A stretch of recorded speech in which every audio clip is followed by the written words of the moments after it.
ایک سیاسی جماعت امریکہ کو سجدہ کر رہی ہے, ایک روس کو کر رہی ہے, ایک چین کو کر رہی ہے. بھائی ہم کیوں کریں؟ ہم ایک سوورن اسٹیٹ خود کیوں نہیں بنتے؟ ہم امریکہ کو مغربی ریاستوں کو بھائی بنائیں, باپ کسی کو نہ بنائیں. اٹس ناٹ کمپلسری کہ آپ جا کے بوٹ پالش کرنے لگ جائیں, آپ قوم کی بیٹیاں فروخت کرنے لگ جائیں عافیہ صدیقی کی صورت میں, آپ قوم کے بیٹے ایمل کانسی کی صورت میں فروخت کرنے لگ جائیں, اور جب لیٹ جائیں, جب کلبھوشن یادو کا معاملہ ہے, لیٹ جائیں ابھی نندن معاملہ ہے ریمنڈ ڈیوس کا. بھائی کب تک یہ کریں گے؟ آج بھی بڑے بڑے گیریزن میس ہوں یا 5 اسٹار ہوٹلز ہوں, میں نے کور کمانڈرز کو بھی لیٹر لکھے جہاں پر تم لکھ دیتے تھے راول پنڈی کنٹونمنٹ میں کہ Asians and dogs are not allowed, کتے اور ایشیا والے کی اجازت نہیں ہے کہ وہ یہاں پر چل کے جا سکے. آج مغرب ہمارے فلسطینیوں پہ, کشمیریوں پہ, پاکستانیوں پہ, افغانیوں پہ, ایرانیوں, عراقیوں, لیبیا, سیریا, لیبنان پہ ظلم کرتا ہے اور ہمارے حکمرانوں کے آگے ہڈی ڈال دیتا ہے, اور یہ پھر دم ہلاتے ہلاتے ان کی گود میں جا کے بیٹھ جاتا. قار الوی کا شعر ہے نا کہ مرشد میں لڑ نہیں سکا پر چیختا رہا, خاموش رہ کے ظلم کا حامی نہیں رہا. السلام علیکم ناظرین, معمر قذافی ایک مرتبہ پھر حاضر ہے نیا دور کے پلیٹ فارم سے.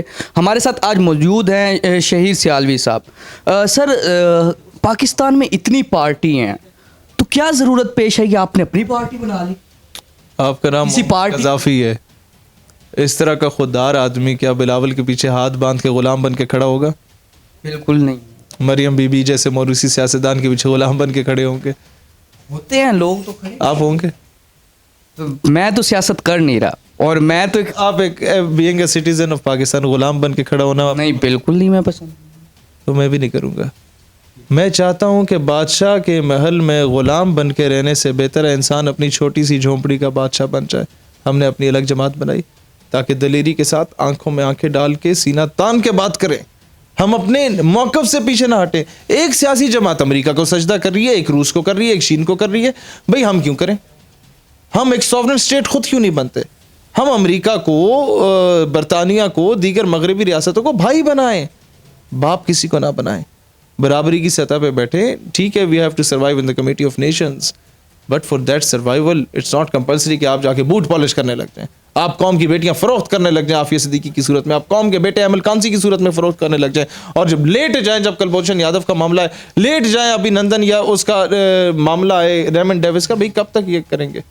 لیٹ جائیں جب کرنل جوزف کا معاملہ ہے. جو جہاز لینے آیا امریکہ سے کرنل جوزف کو یا ریمنڈ ڈیوس کو, کیا اس جہاز میں عافیہ صدیقی نہیں آ سکتی تھی؟ یہ سوال پوچھنے کے لیے ہم نے اپنی جماعت بنائی. یہ سوال آپ نون یا پیپلز پارٹی میں جا کے نہیں پوچھ سکتے, اور ایون پی ٹی آئی جب گورنمنٹ میں آپ تب بھی یہ سوال نہیں پوچھ سکتے. وہ صرف اپوزیشن میں اچھے لگتے ہیں نعرے پہ. دیکھیں نا, برابری وہاں ہوتی ہے جب دونوں فریقین کے پاس برابری کی چیزیں ہوں گی. پاکستان دیکھیں, میری کتنی برابری کی سیٹیں, 4 سیٹیں ہیں. پرویز الہی کے پاس 4 سیٹیں, وزیر اعلیٰ بن گیا.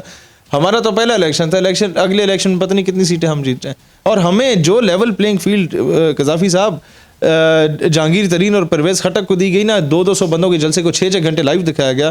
ہمارا لیاقت باغ کا جلسہ نواز شریف اور زرداری کے لیاقت باغ کے جلسے سے 2-3 گنا بڑا تھا.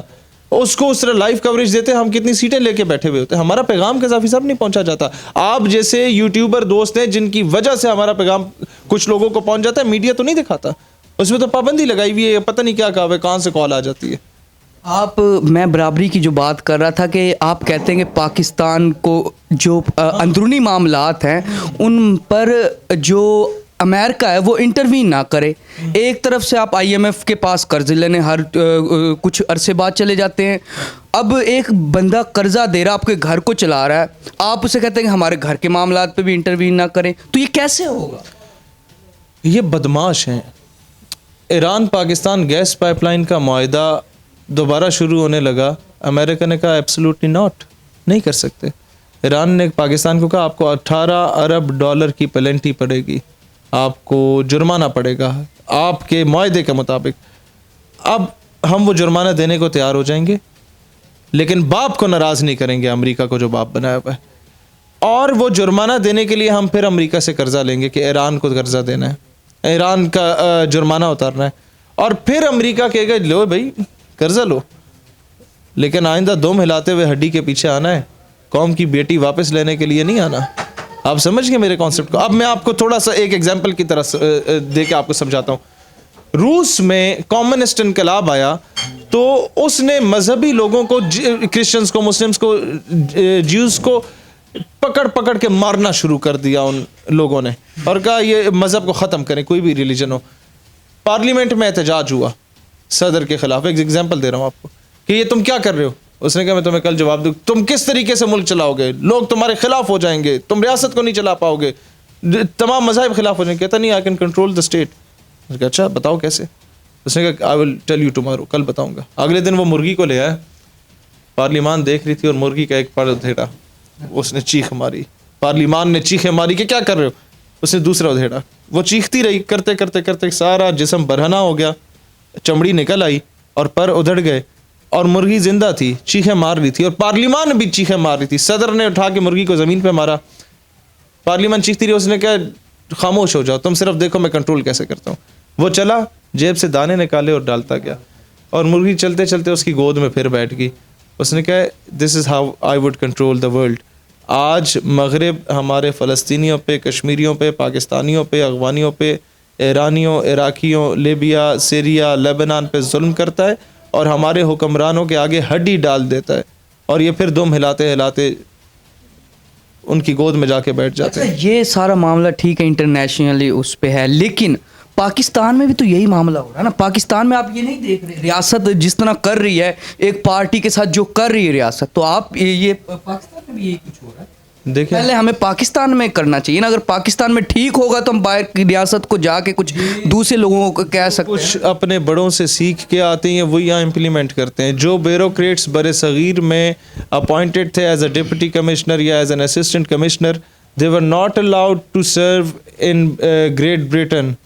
پتہ ہے آپ کو, انہیں نہیں اجازت تھی. انہوں نے کہا ایک غلام قوم پہ تم حکومت کر کے آئے ہو, جہاں پر تم لکھ دیتے تھے راول پنڈی کنٹونمنٹ میں کہ Asians and dogs are not allowed, یعنی کتے اور ایشیا والے کی اجازت نہیں ہے کہ وہ یہاں پر چل کے جا سکے. ایک میم صاحب نے بدتمیزی کر دی کسی بزرگ کے ساتھ انگریز دور میں, تو اس بزرگ نے اسے تھپڑ مار دیا. آپ کو پتہ ہے انہوں نے رول بنا دیا کہ یہاں سے بر صغیر کا جو بھی بندہ اس گلی سے گزرے گا, اور وہ گلی ایسی تھی وہاں سے گزرنا ضروری تھا, رستہ ہی وہ تھا, بر صغیر کا جو بھی گزرے گا وہ رینگ کے گزرے گا, چل کے نہیں گزرے گا, اور لوگ گزرتے تھے. انہوں نے کیا کہا, میں آپ کو تھوڑا سا سمجھانا چاہتا ہوں. سر وہ غلامی صلاحیت کر گئی ہمارے اندر. آج بھی آپ مونچھے رکھیں نا تو, اور مونچھے رکھے تو آپ کو الاؤنس ملے گا, اور مونچھے رکھ کے آپ کا کام کیا ہوگا, صرف آپ بڑے صاحب کی گاڑی کا دروازہ کھول پائیں گے.